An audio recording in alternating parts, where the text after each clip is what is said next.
आप देख रहे हैं न्यूज़ 9 भारत, रखिए आपको सबसे आगे। नमस्कार, आप देख रहे हैं न्यूज़ 9 भारत। मैं हूं आपके साथ अंजलि। देश और दुनिया की तमाम अहम खबरों पर आइए डालते हैं एक नजर।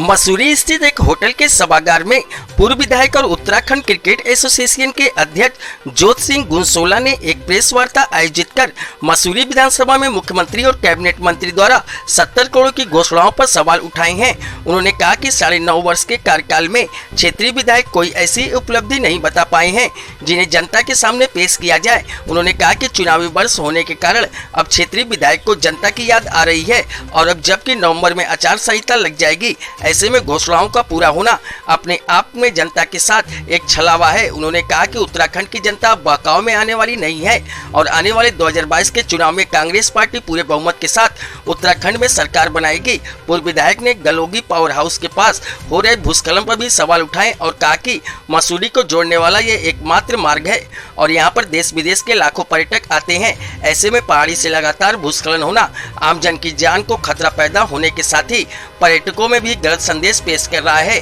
उन्होंने चुटकी लेते हुए कहा कि क्षेत्रीय विधायक द्वारा फ्रांस से इंजीनियर बुलवाने की बात कही गई है, तो क्या भारत में प्रतिभाओं की कमी हो गई है जो फ्रांस से इंजीनियर मंगाने पड़ रहे हैं। आलबेदर रोड पर जिस प्रकार से कार्य किया जा रहा है उस तर्ज पर मसूरी में भी पहाड़ी से मलबा रोकने को कार्य किया जाना चाहिए था। उन्होंने कहा कि आज उत्तराखंड की जनता खुद को ठगा महसूस कर रही है और जनता के अंदर भाजपा सरकार को लेकर रोष व्याप्त है। उन्होंने कहा कि पिछले 10 माह से किसान सड़कों पर बैठा है लेकिन सरकार उनकी कोई सुध नहीं ले रही है, जिसका खामियाजा उन्हें आने वाले चुनाव में भुगतना होगा। न्यूज़ 9 भारत के लिए वीरेंद्र रावत की रिपोर्ट। उन्होंने समय पर 9.5 वर्ष का कार्यकाल जो है पूरा हुआ और आखिरी दौर में जो है ये ख्याल आया कि मसूरी की विधानसभा के लोगों का आशीर्वाद चाहिए, तो बड़े खेद का विषय है। ये उनके कार्यकाल में कोई भी योजना पूरी नहीं होगी। शुरू जरूर होगी, शिलान्यास जरूर होगा, लेकिन लोकार्पण करने का काम शायद ये अवसर हमको मिले।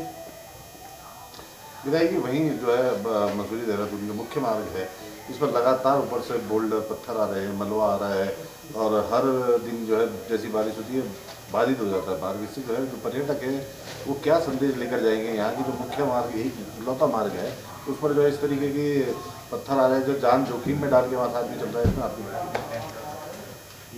ये मसूरी देहरादून ही नहीं बल्कि ये एक क्वीन ऑफ हिल्स है और इसके लिए तो लगभग 7 से 8 जो है अल्टरनेट जो है मार्ग होने चाहिए थे, जिनको हमने कोशिश किया था कि अपने समय में हम इनकी स्वीकृति प्रदान कराते हुए यहाँ लाए और यहाँ लाने के बाद उनको अमली जामा नहीं पहना पाए। आज सवाल इस बात का बड़ा निकल कर आ रहा है कि मसूरी देहरादून रोड पर बार बार जो है ये भूस्खलन हो रहा है, पहाड़ गिर रहा है, दरारें पड़ी हैं। पूर्व में भी मुख्यमंत्री जी का 2 सितंबर को यहाँ विजिट था। उस विजिट के दौरान भी उसका संज्ञान माननीय मुख्यमंत्री जी ने भी लिया, मंत्री जी और विधायक जी ने भी लिया, इंजीनियर साहिबान ने भी लिया। कोई फ्रांस का कंपनी था जिसको इसका ट्रीटमेंट में लगाने की बात कही गई थी, लेकिन उसके बाद मुझे तो सब सोते हुए नज़र आए। न कोई फ्रांस की कंपनी आई, न कोई ट्रीटमेंट दिखा और कल तो ये हुआ कि बार बार ये रास्ता जो है काफ़ी देर तक अवरुद्ध रहा और आगे भी अवरुद्ध रहने की संभावना है। जब बारिशें होंगी उस पर दरार पड़ी हुई। इसको तो पहली प्राथमिकता में जब मुख्यमंत्री ने निर्देश कर दिया तो उसके बाद कौन से आदेश की आवश्यकता इंतजार की जा रही है। तो इसको तो माननीय विधायक जी को पहली प्राथमिकता में रखना चाहिए था और ये सड़क जो है जगह जगह बाधित हो रही है उसका निदान निकालना चाहिए था। और एक साथ में एक बड़ी बात मैं इसलिए कह रहा हूँ कि एक वैकल्पिक मार्ग की आवश्यकता भी है। देहरादून केमाड़ी मसूरी मोटर मार्ग को सुव्यवस्थित पहली प्राथमिकता में सुव्यवस्थित करके उस पर जो है बसों का संचालन। ऐसे ही तमाम खबरों के लिए बने रहिए हमारे साथ न्यूज़ 9 भारत पर। अब चाहूंगी इजाजत, नमस्कार।